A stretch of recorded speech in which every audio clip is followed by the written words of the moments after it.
So there's a number of different coping strategies that we help to teach our clients when they come to us with clinical depression.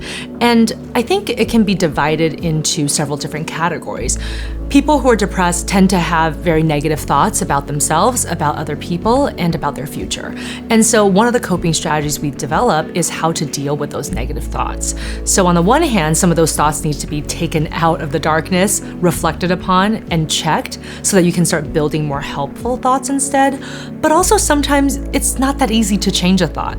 Intellectually, you understand this is a negative thought, maybe it's not completely realistic, and yet you still find that you keep thinking it over and over in your head, which contributes to the depression. So we also teach a type of coping strategy that helps you to change your relationship with your thoughts.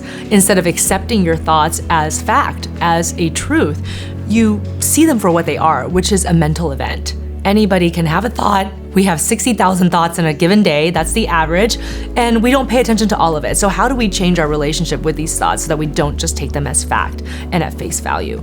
We also have another category of coping strategies that really deals with behaviors. So is the person having good sleep hygiene? Are they taking part in healthy activities and having a healthy lifestyle?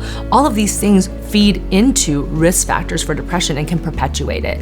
It also is important for us to focus on the behaviors that might strengthen the depressive symptoms, for example, the social isolation. And this is another category of coping strategies that we work on, which is helping people to build connectedness and meaning in their lives. And we know from research that when individuals are isolated, they have a really hard time climbing out of their depression because they're alone with those thoughts, nobody's checking them, and also they don't feel like they're part of a bigger thing. And all human beings want to be part of something bigger. So we teach them social connectedness skills. We teach them interpersonal effectiveness skills so that they can have better relationships and get what they want out of the relationships that they have. And I think with all of these different types of techniques, the individual starts to piece together their very own toolbox for how to overcome clinical depression.